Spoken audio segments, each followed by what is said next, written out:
Hello students and welcome back. तो ये आपका लास्ट लेक्चर, जैसे कि मैंने आपको कहा था, माइक्रो ऑर्गेनिज्म फ्रेंड एंड फो का।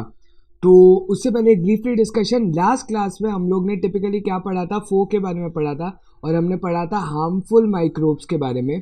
ठीक है, ये हमारा लास्ट टॉपिक था जिसके अंदर बेसिकली हमने एक नया वर्ड जाना था, पैथोजेंस, और ये समझा था कि इनसे हमें क्या क्या प्रॉब्लम्स हो सकती हैं। हमने बहुत सारी ह्यूमन डिजीजेस देखी थी, उनका मोड ऑफ ट्रांसमिशन देखा था। ठीक है, और वो माइक्रोब देखा था कि किससे वो फैलता है, और हमने ये देखे थे कि उसके सिम्टम्स क्या है या फिर उससे बचते कैसे बेसिक। ठीक है, तो ये सारी चीज़ें हमने देखी थी। फिर हमने प्लांट्स का देखा, प्लांट्स के देखने के बाद कि उसके अंदर होता क्या है। ठीक है, rust of wheat, citrus canker, ये हमने वर्ड्स देखे थे, ये डिजीजेस देखी थी हमने। और उसके बाद और एक छोटा सा पैराग्राफ हमने पढ़ा था एनिमल्स के बारे में, जिसमें हमने एंथ्रैक्स के बारे में पढ़ा था। और मैंने आपको बताया था थर्ड चैप्टर में मैं इसको वापस लेके आऊँगा, थोड़ा आपको डिटेल में बताऊँगा। ठीक है, तो यहाँ पर हमने हार्मफुल माइक्रोब्स के बारे में पढ़ा था। एंड कहाँ किया था हमने? एंड किया था हमने एक ऐसे वर्ड पर जो शायद आपको पता है, वो है फूड पॉइजनिंग के ऊपर। ठीक है, फूड पॉइजनिंग पर हमने किया था हमारा एंड लास्ट लेक्चर का। और फूड पॉइजनिंग के अंदर हमने ये पढ़ा था कि हार्मफुल बैक्टीरिया से, मतलब हार्मफुल माइक्रोब से होता क्या है, अगर आपका जो बेसिकली खाना है, अगर वो खराब हो जाए हार्मफुल बैक्टीरिया से और उसको आपने क्या किया, कंज्यूम कर लिया, तो आपके बॉडी के अंदर प्रॉब्लम्स हो सकती हैं। ठीक है, even it can lead to death. ये सारी चीज़ें हमने पढ़ी थी लास्ट लेक्चर के अंदर। आज हम लोग क्या देखने वाले हैं कि हम लोग फूड को कैसे प्रिजर्व करेंगे। हम लोग ये देखेंगे कि कैसे हम लोग स्पॉइल होने से बचाएं अपने खाने को। ठीक है, तो 2.5 आपका पार्ट है फूड प्रिजर्वेशन का। In chapter 1, we have learnt about the methods used to preserve and store food grains. How do you preserve cooked food at home? You know that bread left unused under moist condition is attacked by fungus. Microorganisms spoil our food. Spoiled food emits bad smell and has a bad taste. तो basically अगर मैं spoiled food के बारे में लिखूं, एक in general चीज़ें लिखूं, तो उनका बैड स्मेल, ठीक है, फिर आपका बैड टेस्ट हो जाता है, उसके बाद अटैक ऑफ माइक्रोब्स होते हैं उन पर। ठीक है, ये सारी चीजें हैं जो उसके बाद चेंज, बहुत सारे गंदे गंदे चेंजेस, इवन कलर में चेंज आ जाता है। आपने देखा होगा Apple kept for a long time, ठीक है, कलर चेंज। तो बेसिकली हो क्या रहा है, अगर आप ध्यान से देखो, स्मेल, कलर, अटैक, चीजें एक तरीके से केमिकल चेंजेस हो रहे हैं। तो केमिकल चेंजेस ही तो है ये। और केमिकल चेंजेस में होता क्या है, अगर केमिकल चेंजेस होंगे कोई भी सब्सटेंस में, तो हमेशा न्यू सब्सटेंस फॉर्म होगा।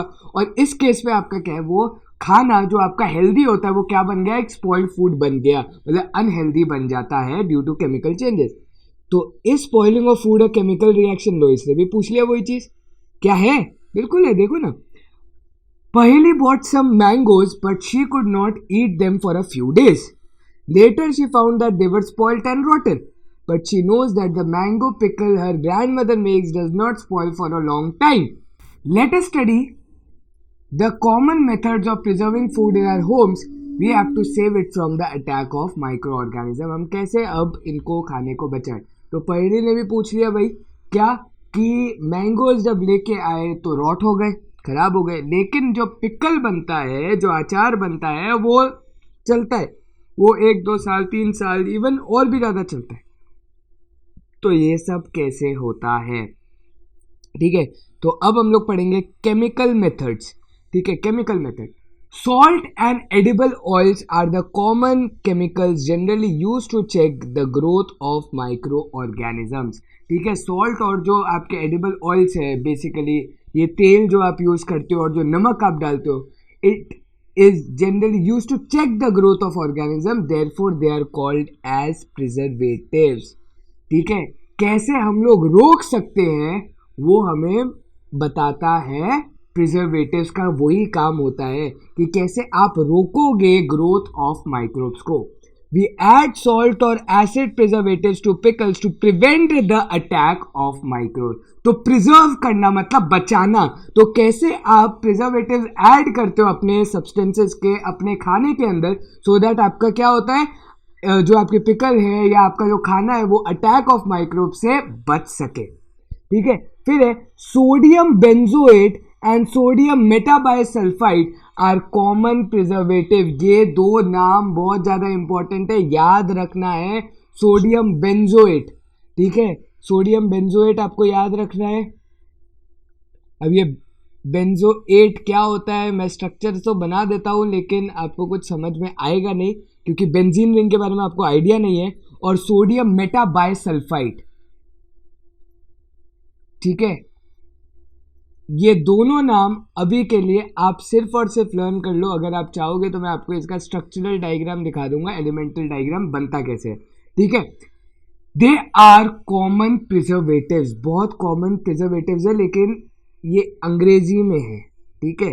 Basically these are also use in jams and squashes to check their spoilage. तो अगर स्पॉइलेज को रोकने के लिए ये लोग क्या है, कहाँ यूज होते हैं, जैम्स और स्क्वॉश पे भी यूज होते हैं. स्क्वॉश वो जो ड्रिंक आप बनाते हो by adding syrup in water, ठीक है, वो squash.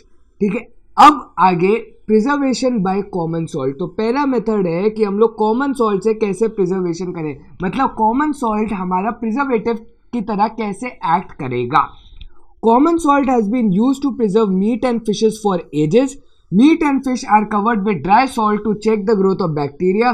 Salting is also used to preserve आंवला, raw mangoes, tamarind, etc. अब बहुत ही आपको चीज़, एक सिंपल सी चीज़ बताऊंगा. जो नॉन वेज ईटर्स है या जो बाहर की कंट्रीज में नॉन वेज मतलब गए हुए हैं और उन्होंने देखा होगा, तो आइस के ऊपर फिशेस को रखी जाती है. मतलब अगर आप एक स्टोर में जाओगे जहाँ पर आपको नॉनवेज मिलेगा, उधर आइस के अंदर फिशेस को रखी जाती है और बहुत सारी अलग अलग जो भी है उसके बाद मीट है वो आपके आइस पे रखी जाती है, नहीं तो उसको सेलोफेन पेपर में बांधा जाता है.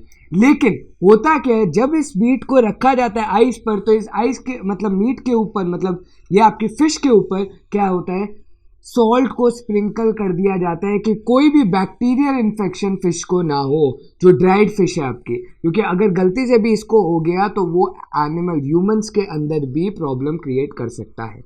और दूसरा है आंवला. आंवला आपने देखा होगा ब्लैक कलर की होते हैं या घर पर बनाते होंगे ग्रीन कलर के बनते हैं, तो उस पर क्या होता है, नमक बुरखाया जाता है for as an preservative, bacterial infection से रोकने के लिए.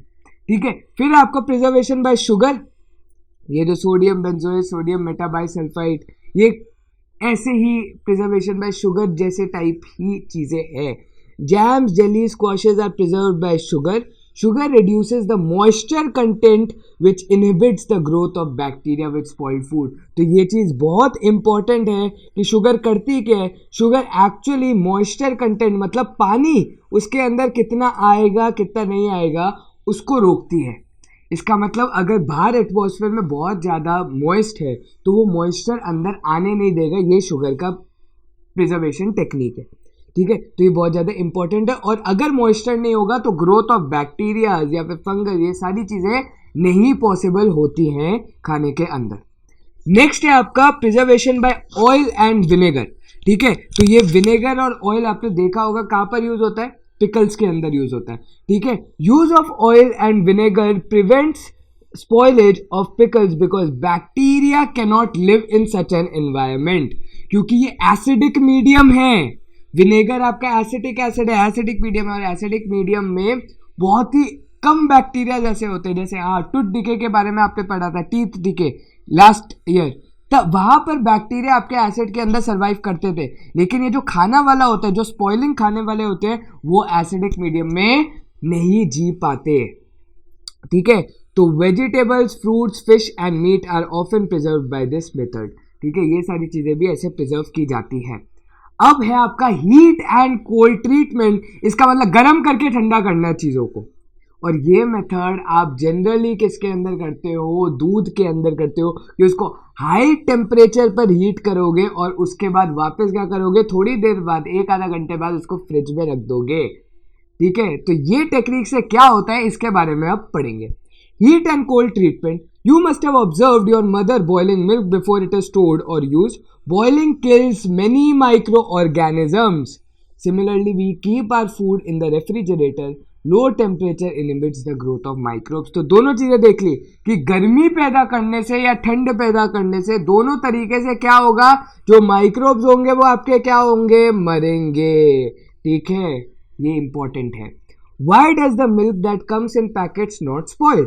My mother told me that the milk is pasteurized. What is pasteurization? अब उसके बारे में पढ़ेंगे. बहुत ही इंपॉर्टेंट डेफिनेशन, बहुत ही सिंपल डेफिनेशन. ठीक है, pasteurized milk can be consumed without boiling as it is free from harmful microbes. ठीक है, pasteurized milk हम लोग डायरेक्टली कंज्यूम भी कर सकते हैं, लेकिन फिर भी हम लोग क्या करते हैं, दूध को बॉईल करते हैं सो दैट जो उसका फैट है अंदर, मतलब जो मलाई है वो निकल जाए. ठीक है, तो the milk is heated to about 70 degree Celsius for 15 to 30 seconds. ठीक है, हम लोग बिल्कुल बॉइलिंग टेम्परेचर पे कर देते हैं. आप एक पैकेट दूध की बात कर रहे हो, अगर आप ये सोच रहे हो कि 4 पैकेट दूध जब आप डालते हो तो हम लोग बहुत देर तक गैस चलाते हैं, कम से कम 10 मिनट तक, वो नहीं, क्योंकि क्वांटिटी आपने बढ़ा दी है. ठीक है, ये एक पैकेट दूध की, बहुत कम दूध की बात कर रहे हैं, तो 15 से 30 सेकंड में हम लोग क्या करते हैं, 70 डिग्री को रेस कर देते हैं and then suddenly chilled and store. जैसे ही गर्म हुआ, गर्म होकर के 10 सेकंड 15 सेकंड रुका और उसको फ्रीजर में रख दिया या चिल्ड कर दिया. By doing so it prevents the growth of microbes. This process was discovered by Louis Pasteur. ये वही बंदा है जिसने सबसे अच्छी चीज इन्वेंट की थी. ठीक है, it is called pasteurization. Pasteurization is a process in which we boil milk या boil a substance. ठीक है, we heat a substance to very high temperature, to a high temperature and suddenly chill it or cool it and then store it. ठीक है, तो pasteurisation के अंदर आपको लिख रहा क्या है, आपको एक प्रोसेस लिख रहा है कि वो एक प्रोसेस है जिसके अंदर हम लोग सबसे पहले क्या करते हैं, हीट करते हैं या फिर बॉयल करते हैं, और फिर जब टेम्परेचर रेज हो जाता है then we cool it down and store. Cool करके हम लोग क्या कर देते हैं, यहाँ पर स्टोर कर देते हैं. तो ये आपका पैस्चराइजेशन हुआ. लास्ट है आपका स्टोरेज एंड पैकेजिंग. वो है these days dry fruits and even vegetables are sold in sealed airtight packets to prevent the attack of microbes. तो बेसिकली अगर आप देखोगे तो ऐसा क्यों होता है कि चिप्स पड़े रहते हैं साल भर एक पैकेट में तो भी हमें कोई प्रॉब्लम नहीं, क्योंकि वो एयर टाइट है. एयर टाइट के अंदर माइक्रोब्स का आना नामुमकिन हो जाता है. मतलब एक तरीके से आपने क्या कर दिया, वैक्यूम क्रिएट कर दिया. ठीक है, तो क्योंकि उनके पास हवा ही नहीं है, तो अगर आपके पास हवा ही नहीं है तो आप क्या करोगे, जा ही नहीं पाओगे अंदर. ठीक है, ये आपका बेसिक इंपॉर्टेंट चीज है. आगे बढ़ते हैं, जो कि आपका लास्ट टॉपिक है इस चैप्टर का. हमने फूड प्रिजर्वेशन पढ़ लिया जो कि थोड़ा सा डिफरेंट था. ये था कि हम लोग माइक्रो ऑर्गेनिजम्स को मारे कैसे. अब वापस हम उस चीज पर आ जाते हैं जहां माइक्रोब आपका क्या है, वापस फ्रेंड की तरह एक्ट करता है.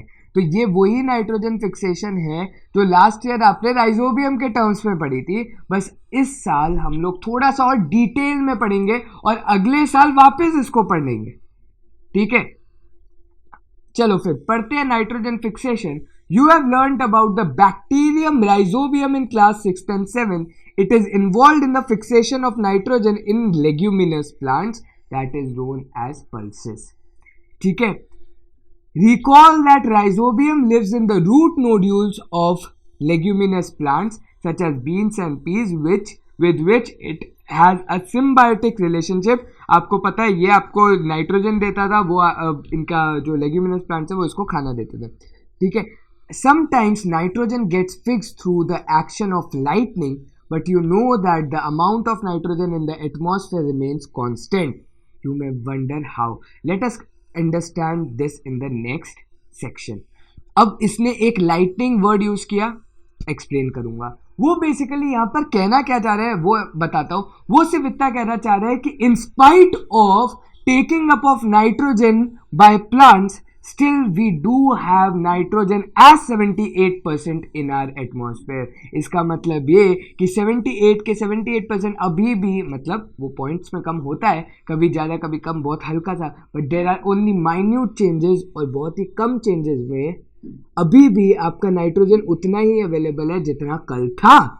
तो ऐसा क्यों हो रहा है जबकि प्लांट्स तो नाइट्रोजन लेते हैं? उसके बारे में अब हम पढ़ेंगे. तो ये आपका लास्ट पेज आपके इस चैप्टर का, और ये है एक बड़ी सी बहुत ही ज़्यादा इम्पॉर्टेंट फ्लो चार्ट. बहुत ही ज़्यादा इम्पॉर्टेंट फ्लो चार्ट है, क्योंकि कभी कभी ये भी आता है फिल कर दो, बीच बीच में ब्लैंक होंगे, फिल कर दो. ठीक है, तो नाइट्रोजन साइकिल के बारे में पढ़ते हैं, जो कि आपका आगे का पूरा पार्ट है. Our atmosphere has 78% nitrogen gas. Nitrogen is one of the essential constituents of all living organism as part of proteins, chlorophyll, nucleic acid and vitamin. तो नाइट्रोजन ये सबको बनाने के लिए यूज होता है. The atmospheric nitrogen cannot be taken directly by plants and animals. जो atmosphere में नाइट्रोजन है वो कभी भी, जो लास्ट टाइम भी आपने पढ़ा था कि डायरेक्टली प्लांट्स नहीं ले सकता एटमॉस्फेरिक नाइट्रोजन को, तो उसको किसकी हेल्प चाहिए होती है? Certain bacterias and blue green algae, पहला नाम. ठीक है, certain bacteria and blue green algae present in the soil fix nitrogen from the atmosphere and convert it into compounds of nitrogen which are known as nitrates and nitrites. ठीक है, ये आप याद रखो. अच्छा, मुझे अच्छा लगेगा. ठीक है, अच्छी चीज है, थोड़ा एक्स्ट्रा, बहुत ही छोटे सी एक्स्ट्रा वाली चीज है. ठीक है, बेसिकली ये बैक्टीरियाज करते क्या है? ये बैक्टीरियाज ये करते हैं कि ये लोग जो एटमॉस्फेयर के अंदर नाइट्रोजन है, जो हवा के अंदर नाइट्रोजन है, वो किसके अंदर फिक्स कर देंगे? सॉइल के अंदर फिक्स कर देते हैं, और in the form of nitrates and nitrites which are consumable by plants. मतलब ये एक ऐसा पार्ट है जो कि नाइट्रोजन नहीं है. बेसिकली आपको एक सिंपल सी चीज बताता हूं. नाइट्रेट्स एंड नाइट्राइट्स का फॉर्मूला होता है NO2 एंड NO3. ठीक है, nitrates NO3, nitrites are NO2. आप अगर ध्यान से देखो कि यहां पर नाइट्रोजन के साथ एक और है एलिमेंट जिसको हम बोलते हैं ऑक्सीजन. ठीक है, और इसीलिए जब ये पानी के अंदर सोल्यूबल फॉर्म में मिलता है, क्योंकि आपको पता है सॉइल कंटेन्स वाटर, तो सॉइल के अंदर जब ये नाइट्रेट्स और नाइट्राइट सोल्यूबल फॉर्म में मिक्स अप हो जाते हैं तो ये बहुत ही आसानी से कंज्यूमेबल बन जाते हैं. ठीक है, आगे converted into compounds of nitrogen. Once nitrogen is converted into these usable compounds, it can be utilized by plant from the soil through their root system, जो अभी मैंने बताया. Nitrogen is then used for the synthesis of plant protein and other compound. तो basically ये nitrogen किसके लिए use हो रहा है? प्लांट प्रोटीन के लिए यूज हो रहा है, और उसके बेसिक एक्टिविटीज के लिए यूज हो रहा है. Animals feeding on plants get these proteins and other nitrogen compound. अब बहुत ही सिंपल सी बात है, हम ये कैसे बोल सकते हैं कि दाल से हमें प्रोटीन मिलता है? इसलिए तो बोलते हैं क्योंकि वो लेग्यूमिनस प्लांट्स है, उनका इंटेक ऑफ नाइट्रोजन है. इंटेक ऑफ नाइट्रोजन है तो प्लांट के अंदर नाइट्रोजन है. अगर प्लांट के अंदर नाइट्रोजन है और प्लांट को ही अगर हम लोग खाएंगे तो ऑब्वियसली जो उनके अंदर नाइट्रोजन था वो हमें भी मिलेगा, और वो नाइट्रोजन हमारी बॉडी के अंदर कैसे बनेगा? इन टर्म्स ऑफ प्रोटीन बनेगा, और फिर वो प्रोटीन ब्रेक डाउन होगा किसमें? अमीनो एसिड्स के अंदर. ठीक है, पूरी की पूरी साइकिल है. और उसके बाद अगर थोड़ा सा लॉजिक लगा, वही अमोनिया फिर सुबह सुबह हम लोग क्या करते हैं?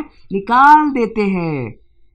यूरिया, अमोनिया, या लास्ट ईयर चैप्टर कौन सा था आपका? ट्रांसपोर्टेशन वाला, जिसमें हमने एक्सक्रीटरी सिस्टम के बारे में पढ़ा था, तो वही हम लोग निकाल देते. तो अगर आप ध्यान से देखो, एक पूरी की पूरी साइकिल चल रही है, कंज्यूम करके खत्म करना. Animals feeding on plants get these protein and other nitrogen compounds. When plants and animals die, जब प्लांट्स और एनिमल्स मर जाते हैं, bacteria and fungi present in the soil convert the nitrogenous waste into nitrogenous compounds to be used by plants again. इसका मतलब ये, अगर ये मेरा एक पेड़ है, ये मर गया, ठीक है, मर गया ये पेड़, तो अब क्या आएंगे, वापस क्या आएंगे, आपके बैक्टीरियाज आएंगे, इस पर एक्ट अपॉन करेंगे और इसको वापस किसके अंदर कन्वर्ट कर देंगे, नाइट्रेट्स एंड नाइट्राइट्स के अंदर। जब ये कन्वर्ट हो जाएगा, certain other bacteria convert some part of them to nitrogen gas which goes back into the atmosphere. और कुछ बैक्टीरिया ऐसे होते हैं जो नाइट्रेट्स और नाइट्राइट को सीधा किसके अंदर कन्वर्ट करते हैं, नाइट्रोजन गैस के अंदर। अब इन बैक्टीरिया का नाम क्या है वो आपको पता है, स्पेशल चीज कहां पर मैं बताऊंगा आपको, ब्लैंक स्लाइड के अंदर। ठीक है, तो नाइट्रोजन गैस, इस प्रोसेस को हम लोग बोलते हैं डीनाइट्रिफिकेशन। अब आपको ये वर्ड्स आगे समझाने वाला हूं। तो बेसिकली क्या होता है, कुछ बैक्टीरिया क्या करते हैं, नाइट्रोजन को कन्वर्ट करेंगे नाइट्रेट्स और नाइट्राइट्स में, और कुछ बैक्टीरिया उनका उल्टा काम करेंगे, नाइट्रेट्स और नाइट्राइट्स को कन्वर्ट करेंगे नाइट्रोजन गैस के अंदर। ठीक है, as a result the percentage of nitrogen in the atmosphere remains more or less constant। मतलब वो एक तरीके से ऑलमोस्ट इक्वल ही रहता है, क्योंकि जो कन्वर्जन हो रहा है वो कन्वर्जन बाद में उल्टा भी हो रहा है। तो एक तरीके से दिख रही है आपको साइकिल की, यहाँ से यहाँ जा रहा है और यहाँ से वापस यहाँ जा रहा है। तो अगर इस साइकिल को मैं आपको एक्सप्लेन करूं तो बेसिकली है क्या, एटमॉस्फेरिक नाइट्रोजन, जब यहाँ पर गए, nitrogen fixing bacterias and blue green algae fix atmospheric nitrogen. तो ये लोग क्या करते हैं, एटमॉस्फेरिक नाइट्रोजन को फिक्स करते हैं सॉइल के अंदर। अब bacteria in turn fix nitrogen into nitrogen compound. पहले इन्होंने क्या किया, नाइट्रोजन को फिक्स किया। अब ये नाइट्रोजन जब फिक्स हो गए सॉइल के अंदर, तो बेसिकली बैक्टीरिया ने क्या किया कि इन रिटर्न ये नाइट्रोजन को कन्वर्ट कर दिया नाइट्रेट्स और नाइट्रेट्स में, मतलब सोल्यूबल कंपाउंड्स में, सोल्यूबल नाइट्रोजनस कंपाउंड्स के अंदर। फिर कंपाउंड्स ऑफ नाइट्रोजन क्या बन गए, सॉइल के अंदर बन गए, जो कि हमने पढ़ा नाइट्रेट्स और नाइट्रेट्स। उसके बाद क्या प्रोसेस हुआ, bacteria turn compounds of nitrogen into gaseous. वापस वही देखा हमने कि जब वो सॉइल के अंदर नाइट्रोजन कन्वर्ट हो गया, तो ये नाइट्रोजन के जो सोल्यूबल कंपाउंड्स थे नाइट्रेट्स और नाइट्रेट्स, वो वापस किस में कन्वर्ट हो गए, नाइट्रोजन गैस। और नाइट्रोजन गैस कहाँ पर आ गई, हवा में आ गई। तो बेसिकली बाहर वाली साइकिल तो बहुत ही सिंपल है, एक पूरा प्रोसेस है। अंदर वाली साइकिल के बारे में बताता हूँ। लाइटनिंग फिक्सेस नाइट्रोजन, बहुत ही इंपॉर्टेंट चीज है। कैसे लाइटनिंग फिक्स करती है नाइट्रोजन को, देखा होगा लास्ट ईयर, कुछ आइडिया है, एसिड रेन के बारे में पढ़ा था। और जब आपने 5th चैप्टर में एसिड रेन के बारे में पढ़ा था, तो उसके अंदर आपने देखा था कि होता क्या है, होता ये है कि आपकी जो नाइट्रोजन गैस है वो ऊपर जाके क्या बनाती है, नाइट्रोजन ऑक्साइड बनाती है। और जब सिंपल सी बात है, बारिश अगर हो तो लाइटनिंग भी तो पॉसिबल है, और अगर लाइटनिंग होगी तो थंडर के साथ साथ क्या होता है, बारिश होती है। मतलब थंडर कैरीज वाटर एक तरीके से, और अगर thunder is carrying water which is present in the clouds, and if clouds contain nitrogen, will not lightning fix nitrogen. बिल्कुल सही बात है कि नहीं, कि लाइटनिंग फिर फिक्स ही तो कर रही है नाइट्रोजन सॉइल के अंदर, क्योंकि जब लाइटनिंग होगी तो वो जो पानी होगा वो लाइटनिंग के साथ निकलेगा, और लाइटनिंग की वजह से जब वो चार्जेस अट्रैक्ट, अच्छा आपने वो नहीं पढ़ा, वो इस साल पढ़ोगे, जब लाइटनिंग होगी तो वो सॉइल के अंदर नाइट्रोजन को डाल देगा। ठीक है, तो ये आपका लाइटनिंग का प्रोसेस होता है। जब लाइटनिंग का प्रोसेस हो गया, वापस वो क्या हो गया, क्योंकि नाइट्रोजन फिक्स हो गई तो वो कंपाउंड ऑफ नाइट्रोजन में आ गया। अब ये कंपाउंड ऑफ नाइट्रोजन ने क्या हुआ कि अपटेक बाय प्लांट्स हो गया। ठीक है, इसका मतलब प्लांट्स ने क्या किया, ये नाइट्रोजन को ले लिया अंदर। जैसे ही लिया, एनिमल्स ने प्लांट्स को खा लिया। जब एनिमल्स ने प्लांट्स को खा लिया, तो उसके बाद जो nitrogenous waste from excretion and death, जब एनिमल्स ने इनको खाया, हमने क्या किया, एक्सक्रीटा निकाला, या फिर अगर हम लोग मर गए, उसके बाद ये वापस क्या हो गया, ये वापस nitrogenous waste compounds of nitrogen in soil आ गया। वही तो हमने पढ़ा था कि जब हम लोग मरेंगे तो कुछ बैक्टीरिया हम पर एक्ट अपॉन करेंगे, क्योंकि जो हमारे अंदर नाइट्रोजन है, प्रोटीन है, वो वापस कन्वर्ट कर दे नाइट्रोजनस कंपाउंड्स के अंदर। मतलब वापस ये साइकिल रिपीट होकर कहाँ पर आ गई, compounds of nitrogen in soil. और उसकी वजह से bacteria turns compounds of nitrogen, फिर वो साइकिल वापस डीनाइट्रिफिकेशन की शुरू हो गई। तो अब आ जाते हैं हम लोग ब्लैंक स्लाइड पर। आपका पूरा नाइट्रोजन साइकिल हुआ खत्म, लेकिन आज का मेन टॉपिक सिर्फ और सिर्फ मेरे पास नाइट्रोजन साइकिल है, तो उसके अंदर मैं कुछ वर्ड्स यूज करूंगा, बहुत ही स्पेसिफिक टर्म्स है मेरे पास, वो मैं यूज करूंगा, तो उसको आपको दिमाग में रखना है। Nitrogen fixation Atmospheric nitrogen is converted by lightning or certain bacteria like rhizobium, azotobacter and blue green algae. मैंने एक और नाम दे दिया आपको, azotobacter, present in soil into compounds of usable by plants. और ये compounds का नाम मैंने इधर नहीं लिखा, लेकिन क्योंकि मुझे पता था मैं बता दूंगा. तो ये आपका क्या है, नाइट्रेट्स और नाइट्राइट्स है. ट्राई टू रिमेंबर इट, ठीक है, अच्छा रहेगा. तो ये होता है नाइट्रोजन फिक्सेशन, जो आपने लास्ट ईयर भी पढ़ा था. अब आते हैं नाइट्रिफिकेशन का मतलब क्या होता है. सीधा टर्म है नाइट्रिफिकेशन, मतलब ammonia conversion into nitrites by Nitrosomonas and further conversion of nitrites into nitrates by Nitrobacter. ये नाइट्रिफिकेशन होता है. Plants take up nitrogen in the form of ammonia और नाइट्रेट्स. तो बेसिकली होता है कि अगर मैं आपको सिंपल टर्म्स में बोलूं तो नाइट्रिफिकेशन वो है जब आपका नाइट्रोजन फिक्सेशन हो जाता है by certain bacteria like Azotobacter into soil. जब नाइट्रोजन फिक्सेशन हो गया तो नाइट्रिफिकेशन के अंदर प्रोसेस क्या होता है, जब अमोनिया जैसी चीजें प्रेजेंट होती है सॉइल के अंदर, वो जब नाइट्रोसोमोनास कन्वर्ट करता है नाइट्राइट्स में और नाइट्राइट्स में कन्वर्ट होते हैं नाइट्रेट्स में, उस पूरे प्रोसेस को हम बोलते हैं नाइट्रिफिकेशन. तो basically nitrification is a process of breaking down nitrogen into nitrates which is useful by plants. तो ये आपका नाइट्रिफिकेशन होता है. नाइट्रोजन का ब्रेकडाउन नाइट्राइट्स से ब्रेकडाउन नाइट्रेट्स में, उस पूरे प्रोसेस को हम कहते हैं नाइट्रिफिकेशन. नेक्स्ट चलते हैं. अब एसिमिलाइजेशन कहीं पर पढ़ा था लास्ट ईयर डाइजेशन में, ठीक है, वैसा ही एसिमिलेशन ऑलमोस्ट सेम चीज होती है. एसिमिलेशन में क्या था, एब्जॉर्प्शन प्रोसेस था, सेम चीज. Roots of plant absorb these nitrogen compounds from soil and plant use them to synthesize protein and other compound. तो हमने assimilation में पढ़ा था कि विलाइस के थ्रू जो आपका खाना होता है वो पूरे बॉडी तक पहुंचता है. जब वो पूरी बॉडी तक पहुंचता है तो वो कॉम्प्लेक्स सब्सटेंस में बट करके वो लोग कंज्यूम करते हैं. सेम चीज यहाँ पर, roots of plant absorb these nitrogen compounds and soil and plant use them to synthesize protein. और हम लोग हमारे सेल्स क्या काम करते थे, एसिमिलाइजेशन के बाद काम करते थे, वैसे एसिमिलेशन में यहाँ पर भी होता है. वो लोग भी protein into more complex compounds बनाते हैं, जो कि एसिमिलाइजेशन की डेफिनेशन थी. नेक्स्ट पार्ट है आपका अमोनिफिकेशन. अमोनिफिकेशन नाम से समझ में आ रहा है अमोनिया का कुछ होगा.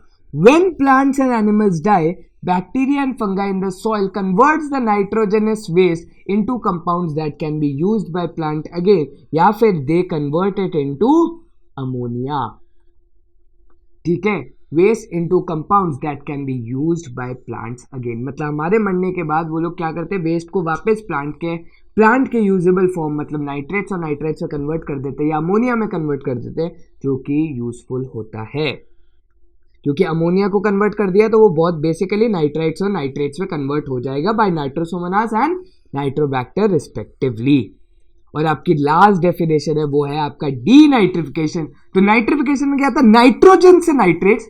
अब क्या होगा, nitrates can be converted into nitrogen gas which is release back in the atmosphere by certain bacteria. और उसका एग्जांपल है आपका सूडोमोनास, जो डीनाइट्रिफिकेशन का काम करता है.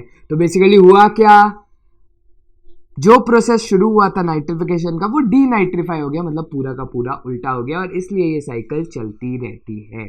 तो ये पूरा साइकिल का प्रोसेस है जो मैंने ऊपर से नीचे आपको जो उससे सर्कुलर डायग्राम में बनाया, मैंने उसको टेबल फॉर्म में बता दिया. तो गाइज यहाँ पर होता है आपका चैप्टर खत्म. जैसे कि मैं आपको कहता हूँ कि चैप्टर खत्म होने के बाद अपना हाथ लो, बाय कर दो, इस चैप्टर को खत्म करो. ठीक है, वीडियोस के अंदर मैं ऐसे एंड करता हूँ. चैप्टर खत्म. डाउट्स हो सकता है आज जो पढ़ाया उसमें आए, क्योंकि ये बहुत ही एक नए वर्ड्स मैंने यूज़ किए, प्रॉब्लम हो सकती है. तो please feel free to ask. ये ख़त्म करना. और आज मैं एक होमवर्क दे रहा हूँ, प्लीज़ ये जितनी भी डेफिनेशन है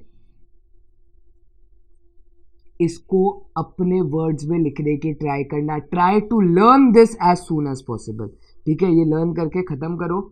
और ये जो भी एग्जाम्पल्स है ये भी उनके साइड बाय साइड लिखना. तो ये आपका आज का होमवर्क रहेगा. So guys, this is it from this chapter. I hope आपको पूरा चैप्टर समझ में आ गया होगा. मैं काफ़ी स्लो चला हूँ, बहुत आराम से चला हूँ. बहुत बड़ा चैप्टर है, बहुत ज़्यादा लर्निंग है. अगला चैप्टर बहुत तेज़ी से हो जाएगा कंप्लीट, मुझे पता है. ठीक है, तो यहाँ पर होता है आपका चैप्टर ख़त्म। आई होप एन्जॉय भी किया आपने चैप्टर के साथ। वीडियो बहुत बड़ी बनी है, सॉरी उसके लिए, लेकिन ठीक है, एक्सप्लेन करना पड़ता है, बहुत इंपॉर्टेंट है ये सारी चीज़ें, ठीक है। तो यहाँ पर करते हैं ख़त्म। Thank you guys for watching. अब हम लोग मिलते हैं फिर वो जूम मीटिंग के अंदर, जहाँ मैं आपके डाउट्स डिस्कशन करूँगा आगे। Thank you.